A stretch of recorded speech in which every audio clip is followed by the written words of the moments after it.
ألم نجعل الأرض مهادا والجبال أوتادا وخلقناكم أزواجا وجعلنا نومكم سباتا وجعلنا الليل لباسا وجعلنا النهار معاشا وبنينا فوقكم سبعا شدادا وجعلنا سراجا وهاجا وأنزلنا من المعصرات ماء ثجاجا لنخرج به حبا ونباتا وجنات ألفافا. بسم الله والصلاة والسلام على رسول الله وعلى آله وصحبه أجمعين. رب اشرح لي صدري ويسر لي أمري واحلل عقدة من لساني يفقه قولي. أما بعد، چلیں آئے اب ہم تفسیر دیکھتے ہیں آیا نمبر 6 سے 16 تک۔ پچھلی آیات میں ہم نے آخرہ کے بارے میں پڑھا۔ ان آیات میں اللہ سبحانہ و تعالی ہمیں بتاتے ہیں کہ تم اس کائنات کو دیکھو، اس کی ہر چیز کو دیکھو۔ اس کائنات میں کہ پہلے کچھ بھی نہ تھا، جب کچھ بھی نہیں تھا اس سے تمہارا رب اتنا کچھ بنا سکتا ہے۔ ان پہاڑوں کو، بادلوں کو، پانی، درخت، ہر چیز کو دیکھو، آسمان کو دیکھو۔ جب تمہارا رب یہ سب کچھ بنا سکتا ہے تو کیا وہ آخرہ میں تمہیں دوبارہ نہیں اٹھا سکتا تمہارے مرنے کے بعد؟ جب وہ اس مردہ کائنات کو زندگی دے سکتا ہے تو کیا پھر وہ رب تمہیں مردہ کے بعد زندہ، زندہ کے بعد مردہ اور مردہ کے بعد دوبارہ نہیں اٹھا سکتا؟ کیا اس کے پاس یہ طاقت نہیں ہے؟ کائنات کی ہر چیز یہ چیخ چیخ کر بتاتی ہے کہ وہ رب ہے جس نے ہمیں وجود میں لایا، اور وہی رب ہے جو ہمیں دوبارہ مردہ کرتا ہے۔ کبھی آپ کسی درخت کو دیکھیں، سردیوں میں وہ درخت کیسے ہو جاتے ہیں؟ بنجر، بالکل ایسی اجاڑ سی لکڑیاں ہو جاتی ہیں کہ جنہیں چھونے سے بھی لگتا ہے ٹوٹ جائیں، اور وہ دوبارہ کبھی ایسا نہیں لگتا کہ اس میں زندگی پڑ سکتی ہے۔ لیکن سبحان اللہ، میں نے اپنی آنکھوں سے دیکھا ہے وہی بنجر درخت اتنے خوبصورت لگنا شروع ہو جاتے ہیں، ہرے ہرے پتے، جیسے ہی بہار کا موسم آتا ہے ان پہ پھول لگتے ہیں، اتنے خوبصورت زندگی آ جاتی ہے ان میں۔ اور وہی جب سردیوں کا موسم آتا ہے، جب فال آتی ہے، خزاں آتی ہے، انہی درختوں کو آپ دوبارہ دیکھیں کیسے مردہ ہو جاتے ہیں۔ تو کیا اس رب میں وہ طاقت نہیں؟ کیا وہ یہ کر نہیں سکتا کہ جو پہلے کوئی انسان تھا ہی نہیں، اس نے وجود میں لایا، اس نے انسانوں کو پیدا کیا، اس دنیا میں بھیجا، اور اس کے بعد وہ دوبارہ موت دیتا ہے، اور موت کے بعد ایک دن دوبارہ اٹھائے گا، آخرہ کا دن۔ تو جو لوگ اس آخرہ کا انکار کرتے ہیں وہ اپنی اس کائنات پر ہی غور کر کے دیکھ لیں۔ سبحان اللہ، اس الرحمن نے کتنی نعمتیں بخشی ہیں ہمیں، ہم اس پر بھی غور کریں۔ جب اس کائنات کو دیکھیں تو اس کی ہر چیز کو دیکھ کر اللہ کا شکر ادا کریں، اس رحمان رب نے ہمیں کیا کیا عطا کیا ہے۔ ابھی ہم ان آیات میں دیکھیں گے، اور جب بھی انہیں دیکھیں تو یہ سوچیں کہ یہ جیسے مردہ ہیں، ان میں رب جان ڈال سکتا ہے، پھر دوبارہ انہیں مردہ کر کے دوبارہ بھی زندہ کر سکتا ہے۔ یہ طاقت اسی کے پاس ہے، اور کیا وہ ہمارے ساتھ ایسا نہیں کر سکتا؟ ہمیں بھی ایک دن مرنے کے بعد دوبارہ نہیں اٹھائے گا؟ یقیناً اٹھائے گا۔ ہم اس دنیا کی زندگی کو آخرہ سے الگ نہیں کر سکتے۔ اگر ہم اپنے جسم ہی کو دیکھیں، ہمارا جسم جو ہے اس دنیا کے کھانے کھاتا ہے، اس دنیا کے لیے ہے، اس دنیا کی طرف، خواہشات کی طرف کھنچتا ہے۔ اور اگر ہم اس کے اندر روح کو دیکھیں تو روح کیا ہے؟ ہماری آخرہ سے جڑی ہوئی ہے، جو ہمیں اپنے رب کی طرف کھینچتی ہے، ہمیں اس کلام کی طرف، ہمیں دین کی طرف، اس طرف لے کر آتی ہے۔ تو ہماری جسم میں ہی، جسم ہماری جان اور ہماری روح کا ملاپ دیکھیں، اسی طرح دنیا اور آخرہ بھی آپس میں جڑی ہوئی ہیں، یہ کوئی اکیلے نہیں ہیں۔ اور ان آیات میں اس سے بھی اللہ سبحانہ وتعالیٰ ہمیں بتاتے ہیں کہ اللہ سبحانہ وتعالیٰ نے ہر چیز کا ایک زوج بنایا ہے، ہر چیز کا ساتھی ہے، جوڑا ہے۔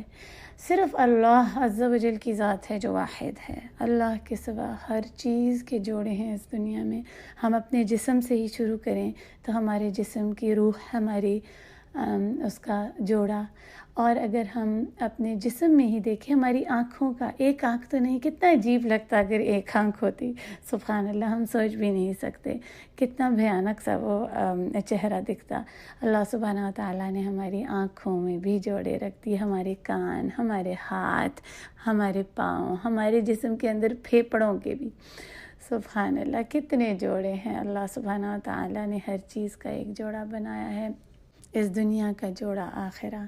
اور چلیں اب ہم دیکھتے ہیں ان آیات سے، ان آیات میں اللہ عز و جل نے کیسے جوڑے بتائے ہیں ہمیں، اور ہم ان نعمتوں کی طرف غور کریں، غور و فکر کریں، اس رب کا شکر ادا کریں کہ اس نے کتنی خوبصورت نعمتیں عطا کی ہیں۔ آج جو جتنی بھی ماڈرن ٹیکنالوجی ہے، جدید ترین علوم ہیں، جو بھی نت نئی چیزیں آ رہی ہیں جو انسانوں نے بنائی ہیں، چاہے وہ بلڈنگز ہو گئیں، ڈیوائسز ہو گئیں، جو بھی آپ دیکھ لیں، ان سب کو دیکھیں اور رب کی آپ تخلیق کو دیکھیں۔ کوئی بھی ایسا نہیں ہے جو مقابلہ کر سکے اس رب کی تخلیق کے ساتھ، سبحان اللہ۔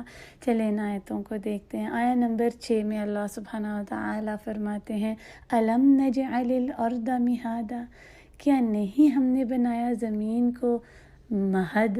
اب یہ صرف فرش نہیں ہے، مہد جو ہوتا ہے نا، میم ہا دال سے، اس کو گود کو کہتے ہیں۔ اگر آپ ماں کی گود کو دیکھیں تو سبحان اللہ کتنا سکون، کتنا اس میں پیار ہے۔ ہم اس کو گود سے اس طرح لیتے ہیں کہ دیکھیں سکون، آرام، کتنی کمفرٹیبل۔ اگر ایک مہد کو آپ دیکھیں کہ اس زمین میں کتنا سکون ہے، اس کے نیچے آپ دیکھیں آگ ہے، پانی ہے، لاوے، کیا کیا ہے، لیکن اوپر سکون سے آرام سے لوگ چل رہے ہیں، سو رہے ہیں، کام کر رہے ہیں۔ یہ زمین نباتات اگاتی ہے، اس سے کھا رہے ہیں، پی رہے ہیں، ہر قسم کا فائدہ اٹھا رہے ہیں۔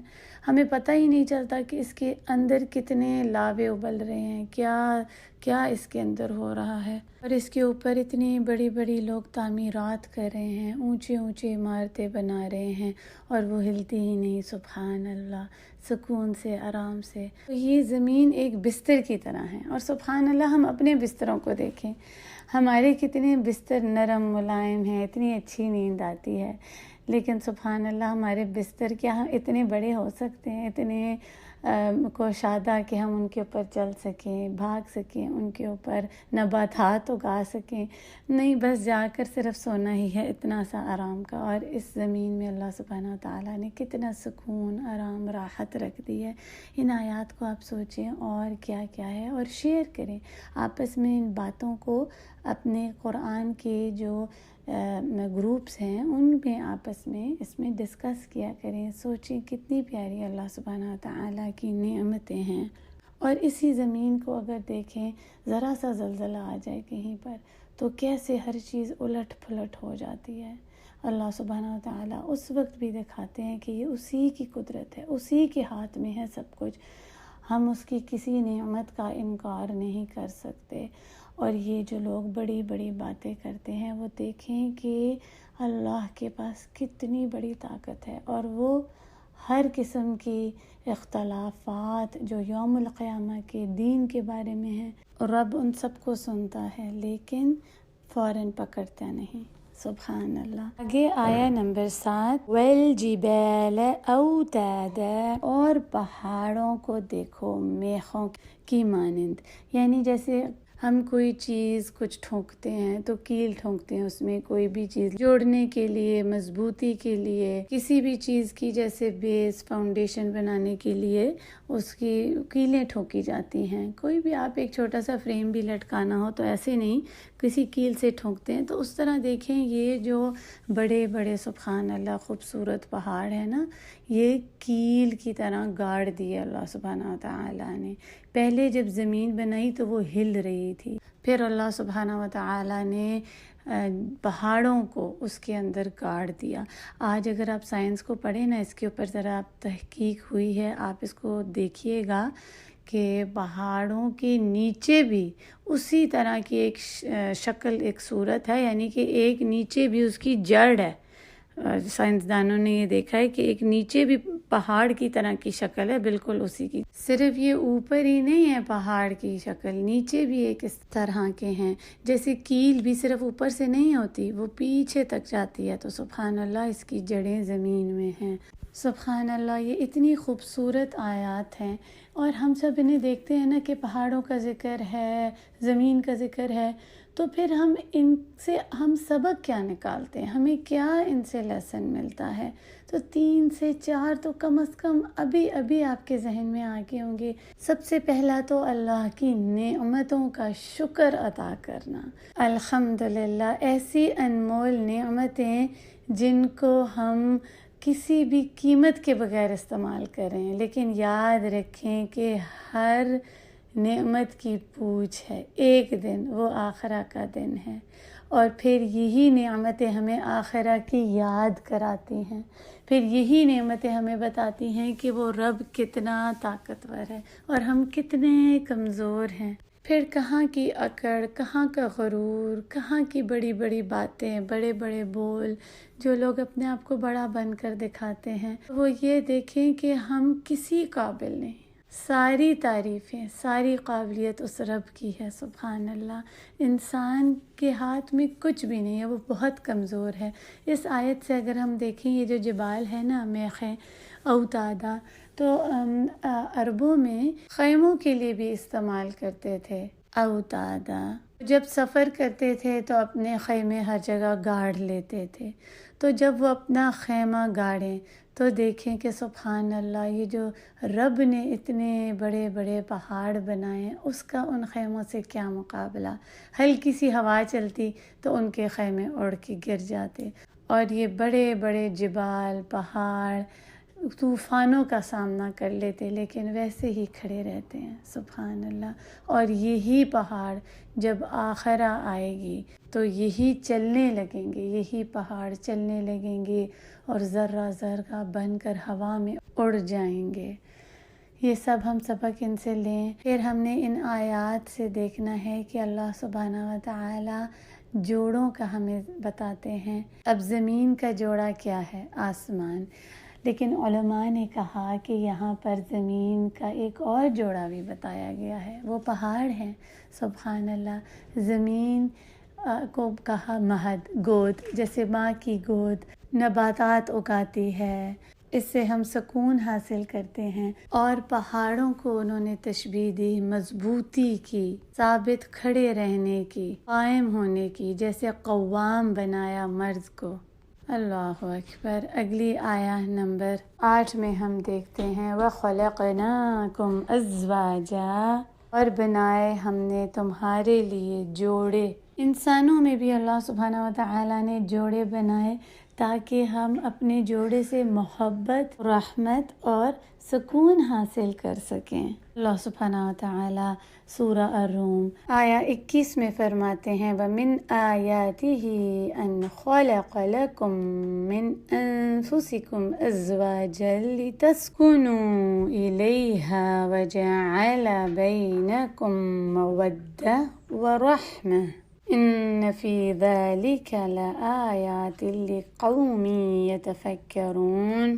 ہماری نشانیوں میں سے یہ بھی ہے کہ ہم نے پیدا کیا تمہارے لیے تمہاری ہی نفسوں میں تمہارا جوڑا تاکہ تم سکون حاصل کرو اس سے، اور بنایا تمہارے درمیان محبت اور رحمت۔ بے شک غور و فکر کرنے والوں کے لیے اس میں نشانیاں ہیں۔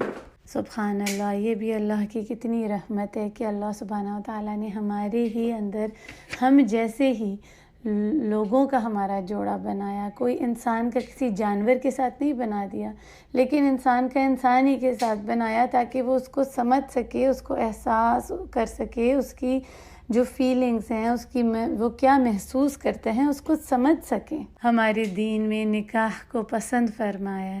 رسول اللہ صلی اللہ علیہ وسلم نے فرمایا نکاح من سنتی فمن لم يعمل بسنتی فلیس منی، نکاح میری سنت میں سے ہے اور جس نے اس پر عمل نہ کیا وہ ہم میں سے نہیں۔ تو جو لوگ آج نکاح کا انکار کرتے ہیں اور نکاح کرنے سے بھاگتے ہیں تو وہ اللہ کی آیات کا بھی انکار کرتے ہیں۔ نکاح پسندیدہ ہے، ہمیں بہت سی برائیوں سے، فتنوں سے، بے حیائیوں سے بچاتا ہے۔ نکاح کو آسان کریں، مشکل نہ بنائیں۔ آج کل شادیاں کرنا اتنا مشکل ہو گیا ہے کہ لوگ اس سے بھی بھاگتے ہیں۔ سادگی کے ساتھ مسجد میں نکاح کرنے کی سنت کو دوبارہ زندہ کریں، اور جن لوگوں کی شادی نہیں ہوئی وہ مایوس نہ ہو کہ ہمارا تو کوئی جوڑا ہی نہیں ہے۔ شاید اللہ عز و جل نے بتایا کہ اللہ نے سب کے جوڑے بنائے ہیں۔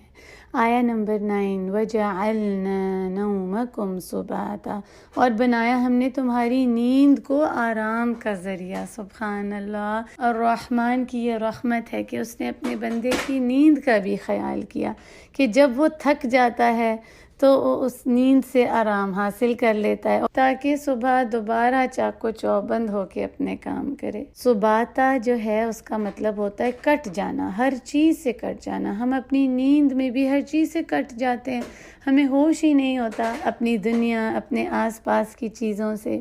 سبحان اللہ، نیند ہمیں ہر روز، ہر رات ہماری نیند ہمیں آخرہ کی یاد کراتی ہے کہ جیسے ہم لوگ نیند میں سو جاتے ہیں پھر صبح اٹھتے ہیں، ویسے بھی ایک دن آخرہ آئے گی اور ہم اپنی موت کے بعد دوبارہ اٹھیں گے۔